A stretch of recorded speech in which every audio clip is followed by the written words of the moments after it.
J'ai reçu une demande d'autorisation pour une sortie scolaire et mon premier réflexe a été de dire non. Alors, je m'appelle Florence, je suis sage-femme spécialisée en postpartum. J'accompagne les mamans qui viennent d'accoucher et je suis aussi la maman d'une petite fille neuroatypique. Donc, dans ce format vlog, je te partage un peu des éléments du quotidien qui m'ont interpellée et qui peuvent aussi te servir en tant que parent, que ton enfant soit neuroatypique ou non.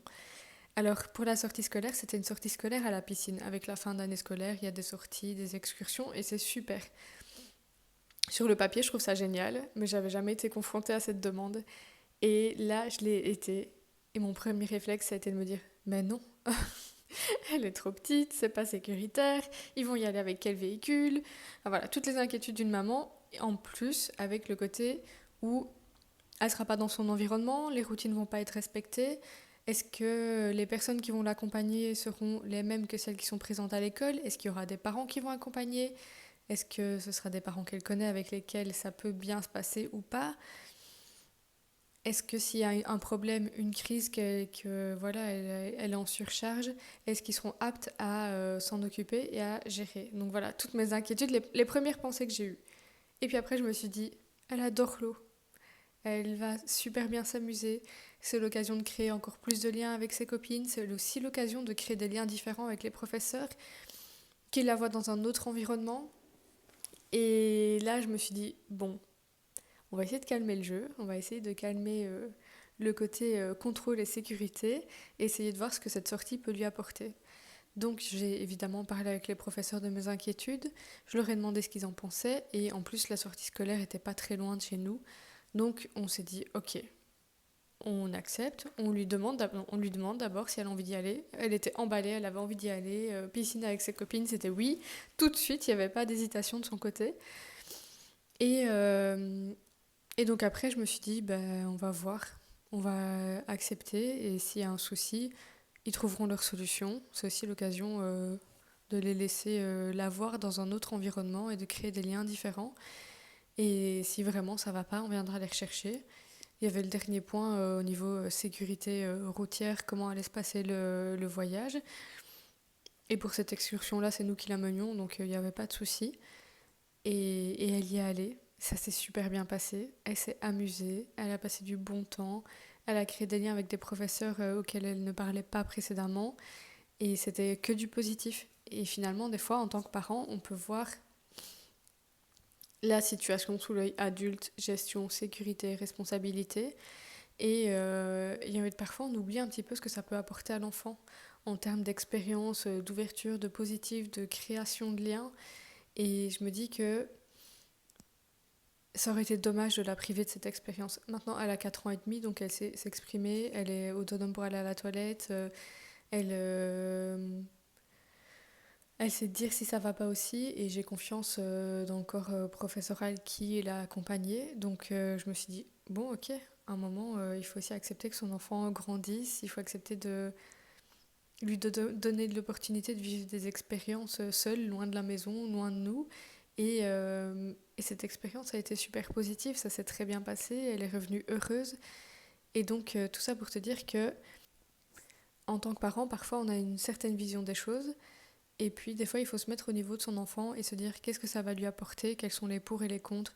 Est-ce que je suis raisonnable dans mon raisonnement, dans mon ressenti, dans ce que je projette, parce que des fois on projette en tant que parent des choses sur l'enfant. Et puis il faut aussi se dire qu'il a ses expériences à vivre, il a sa vie à vivre, et que si on peut... nous, on est là pour les accompagner et pour les mener vers l'autonomie. Et donc encore plus dans le cas de Rose, le fait de savoir que elle y est allée, que ça s'est bien passé, qu'elle s'est sentie en confiance, qu'elle s'est amusée, qu'elle était en contact avec plein de gens qu'elle ne connaissait pas, dans un environnement différent du sien et dans un environnement différent du contexte de l'école. C'est hyper positif. Pour elle, ça lui donne confiance en elle, ça lui montre que bah voilà, elle fait les choses comme les autres enfants et ça normalise certaines choses aussi. Et je pense que avoir un enfant qui a confiance en lui, c'est vraiment le plus beau cadeau qu'on puisse lui faire. Mais pour qu'il ait confiance en lui, il faut aussi lui permettre d'avoir confiance. Il faut le laisser vivre des expériences qui lui permettent de grandir, des expériences qui sont adaptés à son âge, à sa situation et à ses capacités pour ne pas le mettre en échec. Le but, c'est que ça se passe bien. Et là, il y avait toutes les conditions étaient réunies pour que ça se passe bien. C'était de la piscine, elle adore l'eau. C'était avec des professeurs qu'elle connaissait, donc c'est ok. C'était avec ses copines. C'était pas loin de la maison, donc s'il y avait besoin qu'on soit présent. D'ailleurs, c'est son papa qui l'a conduit et il a travaillé sur place. Et après, il l'a ramené. Et donc, s'il y avait besoin d'intervention, c'était possible. Elle ne le savait pas, mais c'était possible. Et donc, on lui a vraiment donné toutes les clés et on l'a mise dans un environnement et dans un cadre qui lui permettait de réussir et d'être fière d'elle. Et c'est tellement important qu'un enfant puisse réussir et se sentir fier de lui et d'aller aussi à son rythme dans les expérimentations.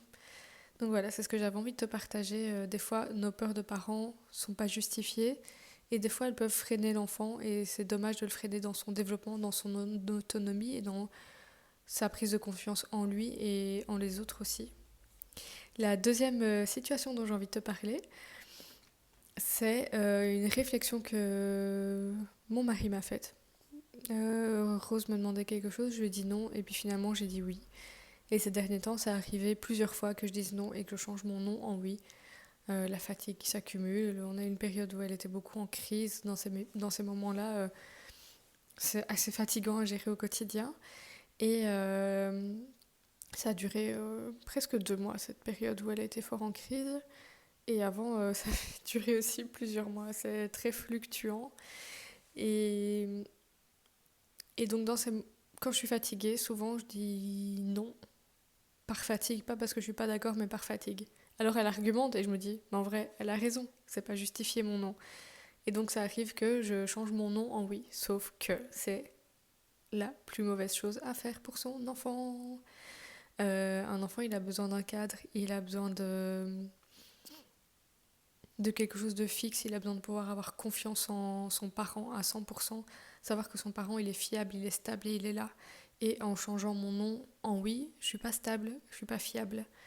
Et donc il m'a fait la remarque quelques fois et je me suis dit, oui, c'est vrai, je merde là complètement, c'est pas correct ce que je fais. Surtout que tous les enfants ont besoin d'un cadre pour se sentir en sécurité et quand il y a une neuroatypie, le cadre est encore plus important pour apporter de la sécurité à l'enfant. Et donc chez elle, si le cadre n'est pas stable, n'est pas délimité et clair, ça va engendrer de la négociation sans fin, à rallonge, pour tout, pour rien. Elle va tout négocier. Elle va pas pouvoir entendre là c'est pas possible, même quand quelque chose n'est pas possible, on lui explique pourquoi.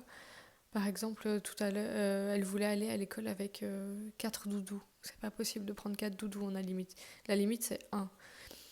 Et donc, elle le sait, ça permet de mettre un cadre et de pas partir avec 15 doudous tous les jours à l'école. Et, et donc, dans cette période-là où mon cadre n'était plus juste, n'était plus clair et visible, elle négociait tout le temps. Mais oui, mais ce doudou-là, il est tout petit, donc si je prends deux petits, c'est comme si j'avais un grand, alors je peux... Voilà, et c'est sans fin. Et ça s'arrête pas. Et en tant que parent, c'est épuisant. Et donc, on augmente la fatigue déjà présente, et finalement, on s'en sort pas. Et donc, le fait qu'il me le dise, je me suis dit, ok, ça va pas. Donc, on remet un cadre. Le cadre qui était déjà présent avant, on n'a rien changé de fou, mais juste, il est là et ça bouge pas. Et donc je prends un peu plus le temps de réflexion quand elle me demande quelque chose, si c'est un vrai oui ou un vrai non. Mais quand je dis non, des fois, là ça va mieux, mais sur le moment même, au moment du changement, c'est arrivé que je dise non et que ce soit pas justifié. Mais je tiens mon non, tant pis. Et, et elle s'est apaisée et elle s'est calmée et elle a arrêté de tout négocier, discuter. Donc des fois, on crée nous-mêmes des comportements chez nos enfants parce qu'on n'est pas sécuritaire pour eux. Et c'est important de pouvoir se remettre en question. Parfois, en tant que parent, c'est pas toujours évident de prendre du recul et de voir réellement ce qui se joue sous nos yeux. Et c'est pour ça qu'une personne extérieure, ça peut vraiment faire toute la différence parce que la personne va analyser la situation de façon neutre, sans la fatigue que tu ressens, sans le lien émotionnel à l'enfant. Et ça permet de repartir sur des bonnes bases. Il n'y a rien de foutu, il n'y a rien de... Il n'y a rien de raté à vie, il n'y aura pas des conséquences énormes. Je ne suis pas allée vers le bon chemin, je l'ai rectifié et c'est ok. Donc voilà, là, le cadre est posé, l'enfant est plus calme, donc je suis moins fatiguée aussi. Et c'est plus serein pour tout le monde parce que les discussions et les négociations sans fin, c'est fatigant. C'est fatigant pour elle, c'est fatigant pour nous. Ça met pas une super ambiance parce qu'on sait que quand on lui dit quelque chose, on va devoir batailler, etc. Et donc il y a eu 2-3 jours d'ajustement où elle tentait de négocier quand même et elle a vu que ça ne servait à rien et donc elle s'est arrêtée. Et donc on peut très vite aussi avoir un changement chez l'enfant en miroir de notre propre façon de fonctionner. Quand Quand on est tendu, quand on est énervé et qu'on crie, on va avoir un enfant qui est tendu, qui est énervé, qui crie, souvent en miroir de notre propre état émotionnel. Et du coup, dans la vidéo précédente, je te disais que le comportement de ton enfant te permet aussi d'analyser qui il est, comment il va, comment il vit les différentes choses. Mais des fois, le comportement de ton enfant te renvoie à ton propre comportement, te renvoie à ce que tu lui dis et à ce que tu fais avec lui, et permet de t'auto-analyser, de prendre du recul et de te demander si c'est juste ce que tu fais ou pas. Souvent, il y a des enfants qui vont crier, taper, dire des gros mots, faire des gestes qui ne sont pas appropriés pour leur âge. Ils ne les ont pas inventés par eux-mêmes, ils ont vu l'exemple quelque part. Ils ont vu l'exemple à la maison ou chez des proches, et donc ils reproduisent un comportement qu'ils voient. Donc même un enfant qui fait des choses qui ne sont pas acceptables, souvent ce qu'il faut faire, c'est se demander qui il est et qu'est-ce qu'il vit et qui l'entoure, qui est son entourage et comment ça se passe pour lui, plutôt que de se dire juste ah oui, c'est un enfant pas cool. Souvent ça montre, ça dit beaucoup plus d'une situation que juste ce qu'on voit sur le moment même, c'est ça que je veux dire. Donc voilà, c'est ce que j'avais envie de te partager cette semaine. La semaine prochaine, ce sera, ah oui, ce sera un petit récap de la première année scolaire, la première rentrée scolaire de ma fille, parce que cette année, elle est rentrée en moyenne section, c'était sa première année scolaire, avant elle n'avait jamais été gardée, et moyenne section ou deuxième maternelle pour les Belges. Et donc, je vais te faire un petit récap de comment ça s'est passé, de comment ça se passe généralement pour les enfants, de comment apporter son aide à l'enfant pour bien vivre cette transition. Bref, voilà, j'espère que cette vidéo t'a plu. Si tu as des suggestions, n'hésite pas. Abonne-toi, commente, partage cette vidéo et on se retrouve la semaine prochaine.